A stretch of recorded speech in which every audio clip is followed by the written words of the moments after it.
Your foot lands between two rocks. Your body keeps moving, but your lower leg does not. You hear a crack before you feel the pain. When you try to stand, the leg bends where it should not. The nearest shelter is still several kilometers away. There is no ambulance. There is no X-ray. There is no anesthesia. There are no antibiotics if the skin has been broken.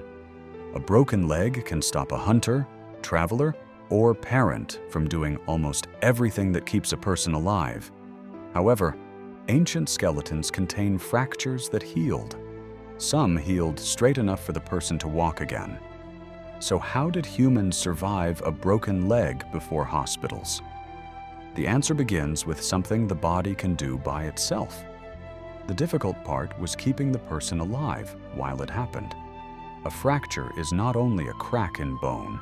The force can also damage muscles, blood vessels, nerves, and skin. A closed fracture remains beneath unbroken skin. An open fracture creates a path between the broken bone and the outside world. That difference could decide whether the person lived. Blood loss could become dangerous before healing even began. A damaged blood supply could leave part of the limb without enough oxygen. A damaged nerve could remove feeling or movement. Swelling could make a previously safe binding dangerously tight. A broken thigh bone could also cause major internal bleeding. The first goal was not perfect alignment. The safest immediate response was to stop the damaged parts from moving. Every unnecessary movement could increase pain and damage nearby tissue. Companions could support the limb where it lay. They could remove the person's load and keep the body warm. If the skin was broken, they could cover the wound with the cleanest material available. Clean water could remove visible dirt, although nobody could see microscopic contamination. A wound that looked clean could still become infected. The group also had to decide whether to treat the person there or move them first. Moving too early could worsen the fracture. Waiting in an exposed place could create new danger from cold, heat, animals, or enemies. Fracture care began as a problem of priorities. The next question was what had actually broken. A badly displaced fracture could be obvious from the shape of the limb. Other fractures produced only pain, swelling, and loss of function. An experienced healer could compare the injured side with the healthy side. They could feel for tenderness, movement, and irregular shape. They could check whether the fingers or toes still moved. They could check warmth, color, and feeling beyond the injury. These observations could reveal danger, but not every fracture line.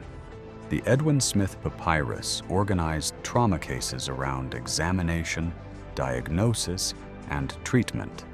Its surviving copy is about 3,600 years old. The text describes practical signs of fractures and injuries without using modern imaging. Ancient diagnosis was limited, but it was systematic. A severely angled bone created another decision.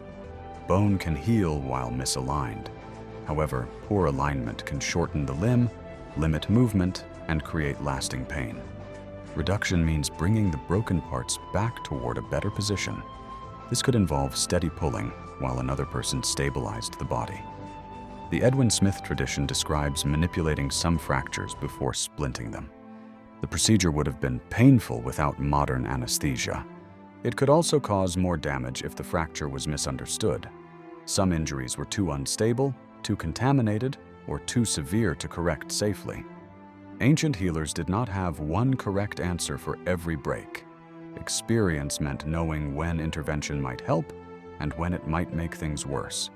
Once the limb was in the best available position, it had to remain there. Straight branches could become rigid side supports. Bark, reeds, or shaped wood could serve the same purpose. Grass, wool, linen, or folded hide could cushion the skin. Bindings could hold the supports against the limb. The splint had to control the joint above and the joint below the break. If it covered too little, the fracture could still bend. If the bindings were too loose, the supports could slide. If the bindings were too tight, Swelling could reduce blood flow. The toes or fingers had to be checked repeatedly. Ancient Egyptian evidence includes wood or bark splints, padded and bound with linen. The splint did not heal the bone. It created the stability that allowed the body to heal. A successful splint solved only the mechanical problem. The injured person still had to reach shelter. 2 poles and a hide could become a stretcher. A person could also be supported between companions for a shorter distance. Every slope, river, and narrow path became part of the medical problem. The group might have to slow travel or remain in one place for weeks. Someone else had to bring water. Someone else had to provide food and fuel. Someone had to clean dressings and inspect the limb. Someone had to help the person wash, relieve themselves, and change position. The treatment was not only the splint. A person alone could have the same fracture and a completely different outcome. Survival depended on the social group. While the group managed everything outside the body, repair began inside it. First, bleeding around the fracture forms a clot. Inflammation clears damaged tissue and signals repair. A soft callus begins bridging the broken ends. The soft callus gradually becomes a hard, bony callus. Over months and years, the bone remodels along the forces placed upon it. The body supplies the new bone. The splint supplies time and stability. Too much movement can repeatedly tear the early repair tissue. Poor blood supply, infection, malnutrition, or severe tissue damage can stop the process. A fracture that never joins is called a non-union. Even a united fracture could heal shortened, rotated, or bent. Healing and full recovery were not the same thing. Skeletons can reveal the result, but rarely the complete treatment. A smooth, remodeled callus proves that the person survived long enough for repair. Good alignment may suggest successful treatment, but it does not prove that a splint was used. A badly crooked union shows survival despite imperfect alignment. One study examined 204 adults from ancient Egypt. Researchers found 45 fractures among the long bones they examined. Most of those fractures had healed with good alignment.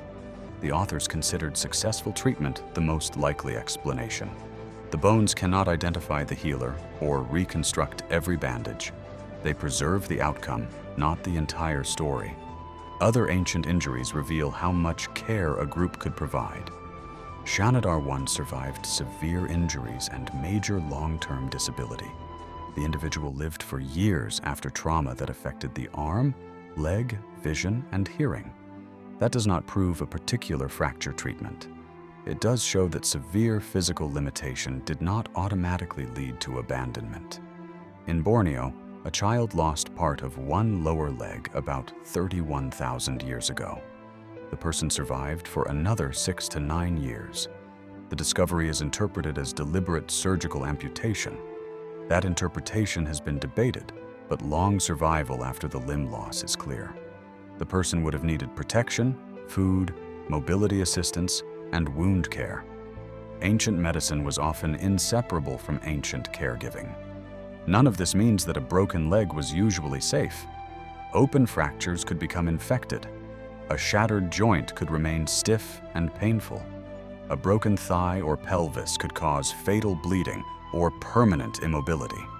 Long bed rest could weaken muscles and create new illness. When the bone became stable, the person still had to relearn movement. A stick or crutch could reduce weight on the injured limb. Daily tasks could be changed while strength returned. Recovery meant finding a useful role before full mobility returned. Some people regained nearly normal movement. Others survived with a limp, shortened limb, or permanent pain. Survival did not always mean returning to the old body. So how did humans survive a broken leg before hospitals? They recognized danger through shape, pain, swelling, movement, and circulation. They stopped unnecessary motion and protected open wounds. When possible, they brought badly displaced bones toward a better position. They built rigid supports from wood, bark, reeds, padding, and cloth.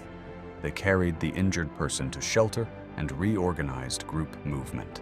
They provided food, water, warmth, hygiene, and repeated inspection for weeks or months. The body formed the callus, but the group protected the time required to form it. The first orthopedic technology was not only the splint, it was the entire chain of human help around the injured bone. Back between the rocks, the injured traveler still cannot stand. One person supports the leg, while another cuts 2 straight branches.